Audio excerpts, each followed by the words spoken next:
Welcome back to my YouTube channel. चलिए आज हम कुछ अलग करते हैं। फ्रैक्शन चैप्टर से रिलेटेड है, उसके अंदर ये क्वेश्चंस आते ज़रूर हैं। बच्चे कंफ्यूज हो जाते हैं, पता नहीं बच्चे इतना मैथ्स को लेके क्यों स्कैरी से रहता है, डरे हुए से, जैसे पता नहीं कोई मैथ्स सब्जेक्ट नहीं है, कोई भूत है। पर कोई बात नहीं, अब से नहीं डरेंगे। तो चलिए क्वेश्चन देख लेते हैं। Find the equivalent fractions having denominator 8, जिसका डिनोमिनेटर 8 हो। फ्रैक्शन आपको दे रखा है, आपको डिनोमिनेटर 8 दे रखा है, तो आपको क्या फाइंड आउट करना है, इसमें इक्विवेलेंट फ्रैक्शन बनाना होगा। आपको सिंपली क्या करना है, 1/4 मल्टीप्लाई इज इक्वल्स टू, जो गिवन है उसे यहाँ लिख दोगे।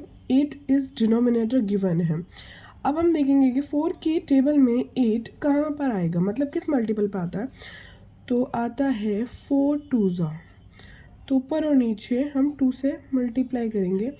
2 1 ज़ा 2 एंड 4 2 ज़ा 8, तो डिनोमिनेटर 8 आ गया। ठीक है, अब ऐसे ही हमारा अगर नेक्स्ट क्वेश्चन देखते हैं 14/16, तो यहाँ पे हम लेंगे 14/16 multiply is equals to again 8, तो डिनोमिनेटर तो 8 ही चाहिए, बट यहाँ 16 है और 16 के टेबल में हमारे पास 8 तो आता ही नहीं है, क्योंकि ये इससे बड़ा हो गया। तो यहाँ पे ना आप मल्टीप्लाई नहीं करोगे, आप यहाँ पे करोगे डिवाइड। तो जैसा मैंने बोला यहाँ पे डिवाइड करेंगे तो 2 से हम डिवाइड करेंगे, तो 2 से ऊपर और 2 से ही नीचे। 2 8 ज़ा 16 एंड 2 7 ज़ा 14, तो हमारे इक्विवेलेंट फ्रैक्शंस ये हैं। ठीक है, अगला क्वेश्चन देखते हैं। Find the equivalent fractions having numerator 6। अब बात करते हैं हम न्यूमरेटर की। यहाँ डिनोमिनेटर तथा यहाँ पे न्यूमरेटर है। तो क्वेश्चन है, फ्रैक्शन है हमारा 1/4 इज इक्वल्स टू 1/4। न्यूमरेटर 6 से डिनोमिनेटर क्या होगा। तो यहाँ पे सबको पता है कि 6 को ही हमें मल्टीपल करना पड़ेगा, तो ही 6 आ सकता है। तो 4 6 ज़ा 24, तो ये हो गया 6 1 ज़ा 6 एंड 4 6 ज़ा 24। अब इसका मैं आपको बी पार्ट दिखाती हूँ। 12/14, तो 12/14 यहाँ पे मल्टीप्लाई डिवाइड ये आपको देखना पड़ेगा।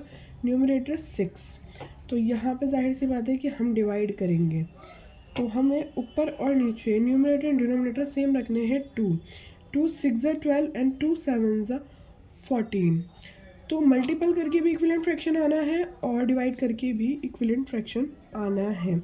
ये दो तरीके होते हैं आपके।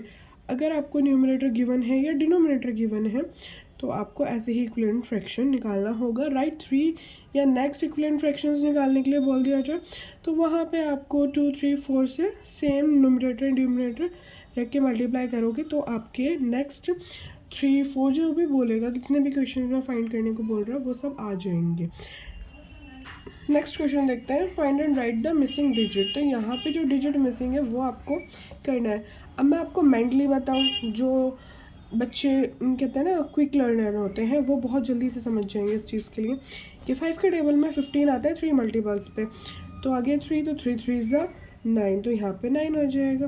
लेकिन कुछ बच्चों को होगा कि ऐसे कैसे आ सकता है, तो आप ऐसे कर सकते हैं जिससे हम ऊपर कर रहे थे कि 5 3 ज़ा 15 होता है, तो ऊपर भी 3 से ही मल्टीप्लाई करोगे।